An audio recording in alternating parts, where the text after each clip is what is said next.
Yo, what's up guys, welcome back to another video. This is a reaction to why travelling in colonial America was super dangerous. It's a video from Joe Scott. I've reacted to him once or twice before, not for ages, and I think they were on my Patreon, but I could be wrong.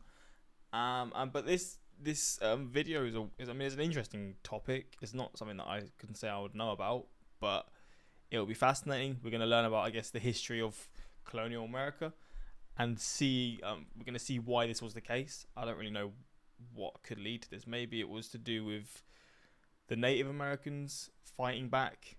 It could be to do with that, or I don't know, maybe other stuff as well.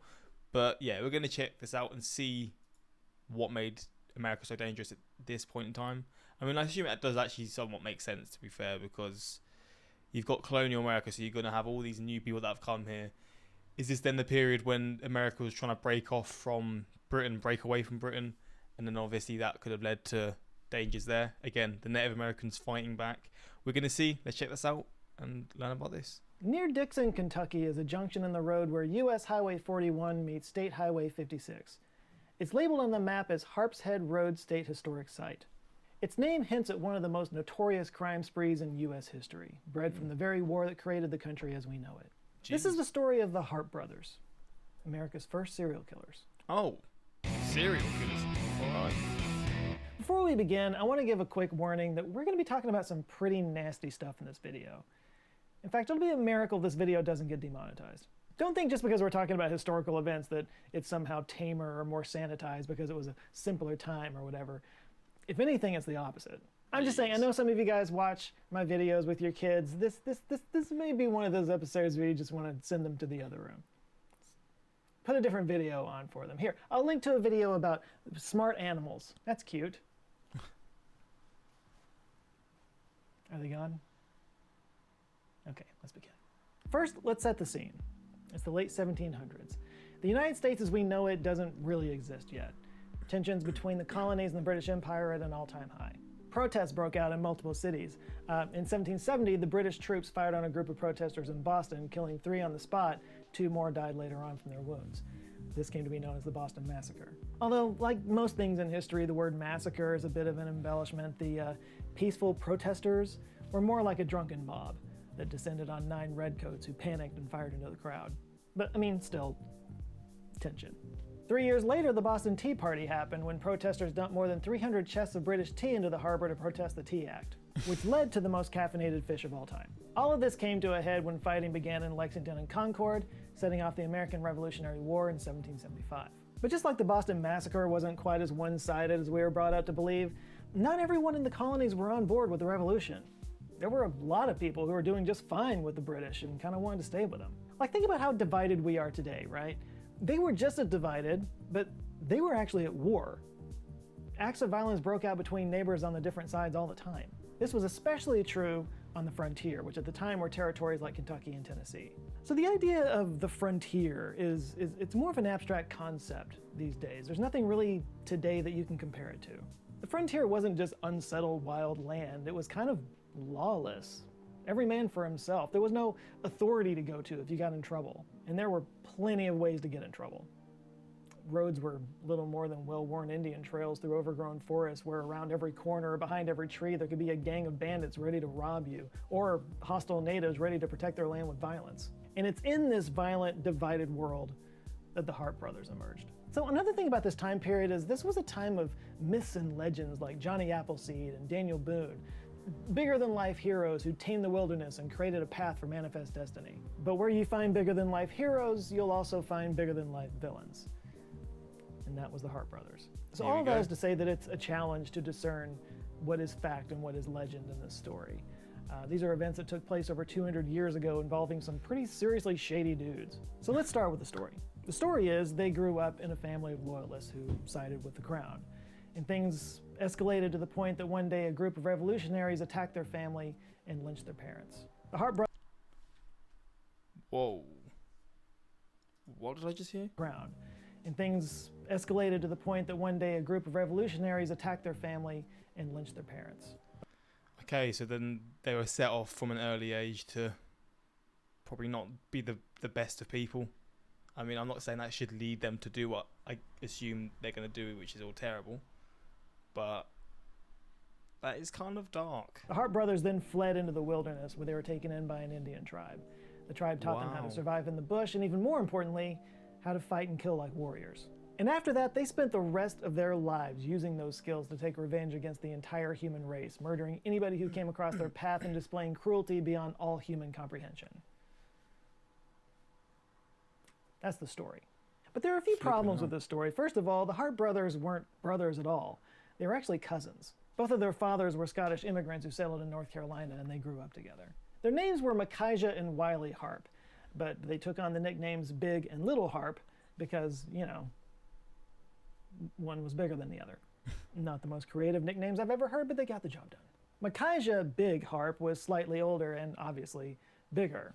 Contemporary accounts described him as a more impulsive and violent of the two, and he often used his size to get his way. Wiley Little Harp was the brains of the duo, much more strategic and conniving, but just as ruthless. Now, as for the rest of their origin story, it's not known for sure whether their parents were actually murdered by revolutionaries, but as loyalists, they definitely had targets on their backs.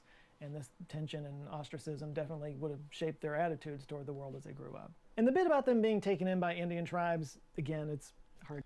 I doubt that. I mean, if that's true, then that is some wildlife story. I mean, it's already a wildlife that they're gonna live and we're gonna find out about, but taken in by Indian tribes? To say it that really happened to them, but white settlers intermingled with Indian tribes all the time, especially on the frontier.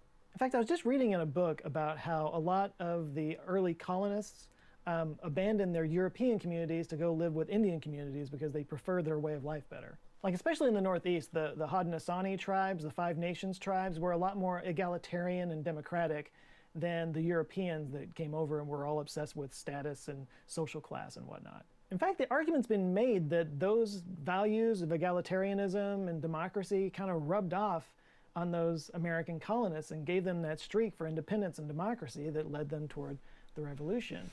You know, I talked about the Boston Tea Party earlier. The people in the Boston Tea Party dressed up as Mohawk Indians because that represented a more democratic way of life that they wanted.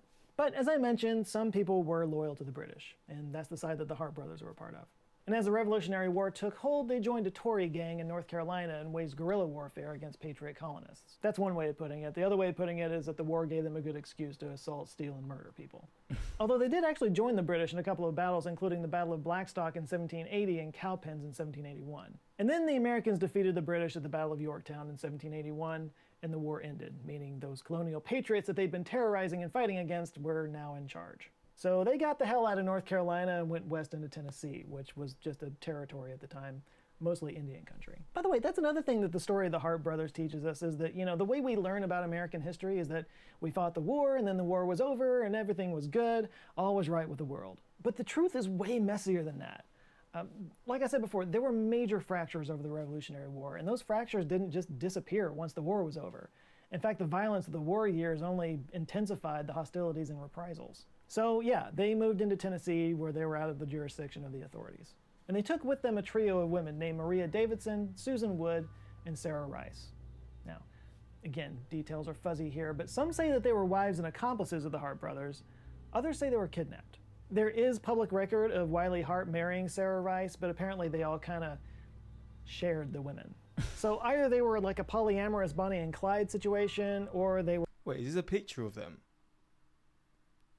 What the hell? Were two monsters with a harem of kidnapped victims. Either way, they went west and they hid out in the Cherokee Chickamauga village of Nickajack near modern-day Chattanooga for about 12 or 13 years. They ran a pig farm and earned a reputation as men that you didn't mess with because they would not hesitate to murder you.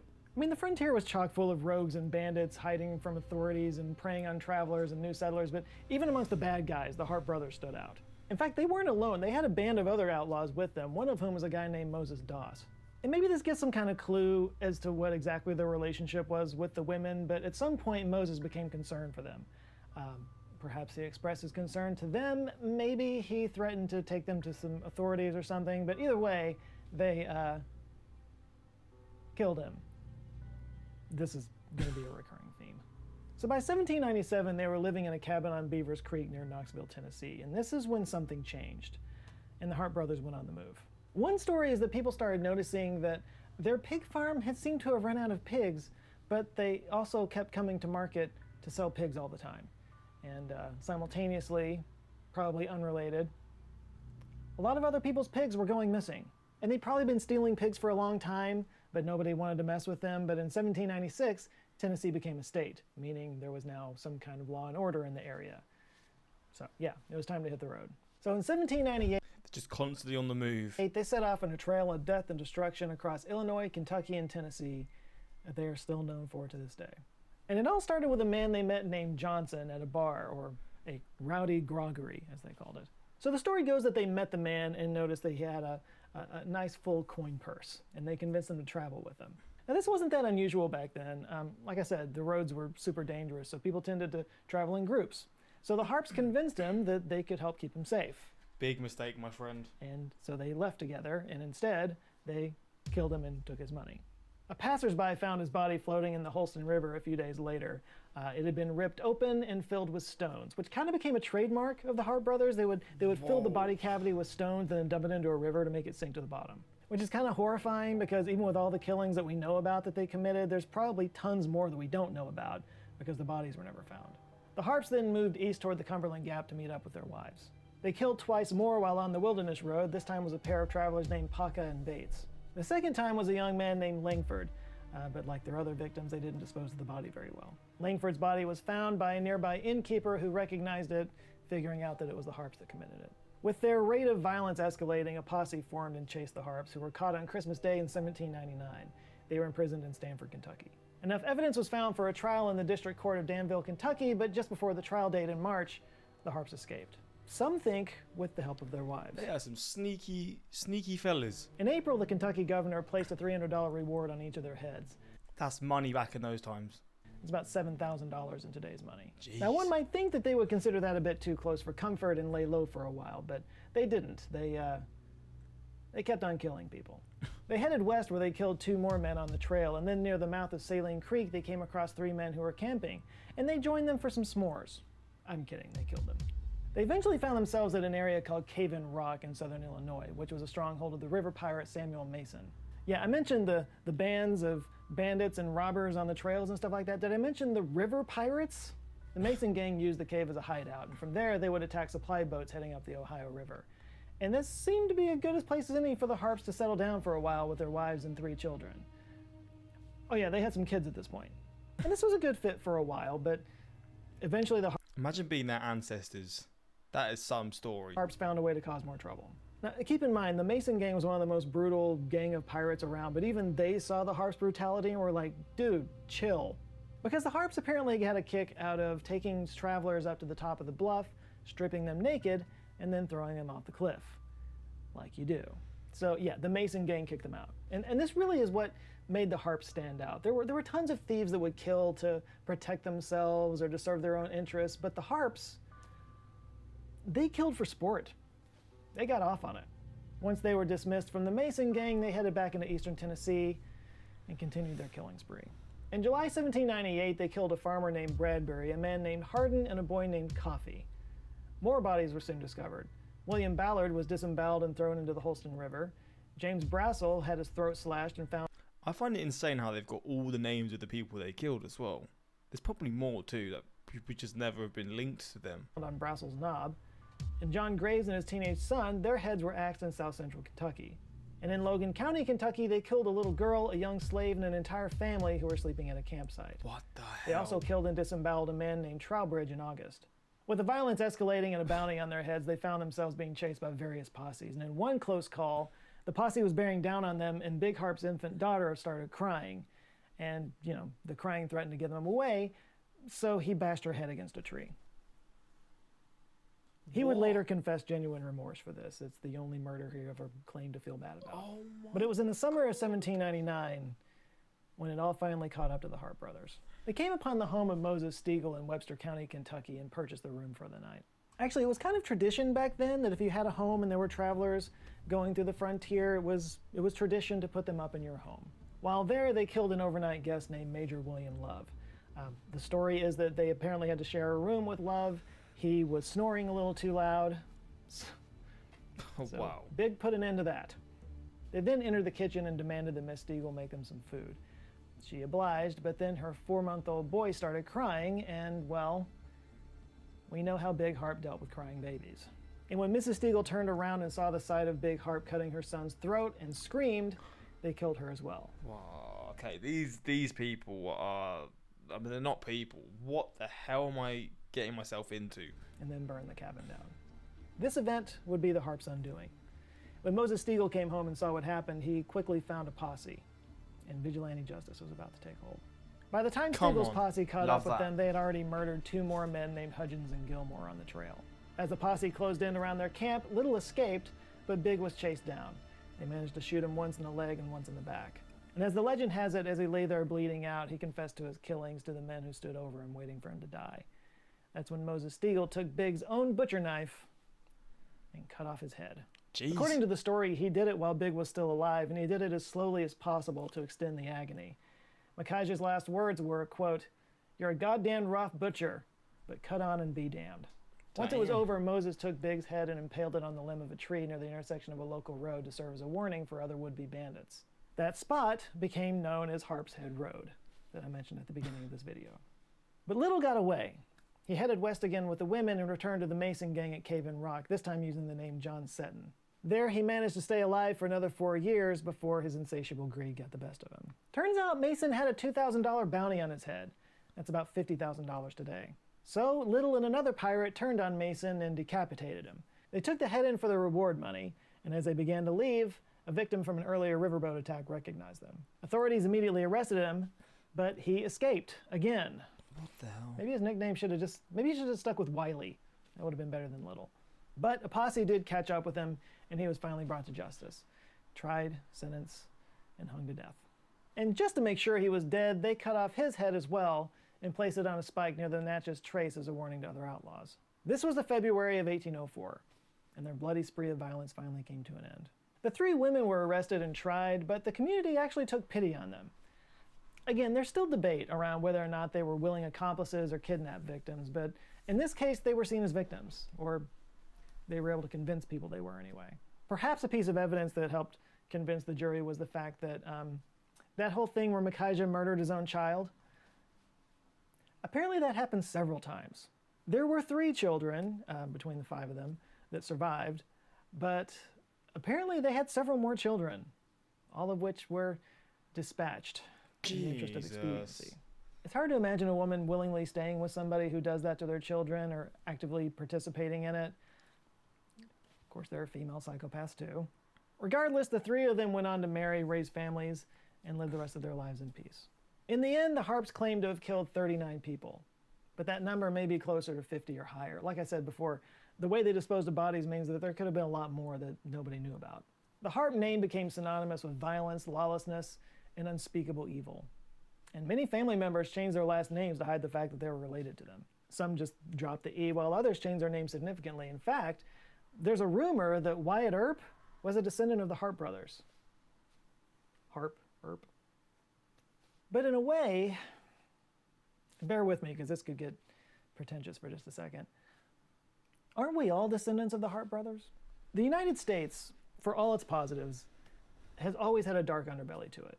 Those tensions that were created in the fire of the Revolution, the tensions that created the Harps, they're still around. They don't take the same form they used to. They've evolved over time, but they're still there, kind of woven into the fabric of our history. You know, we celebrate the great heroes from the Revolution, but we forget that the Revolution was messy and created fractures that led to unspeakable violence. There are similar fractures in society today.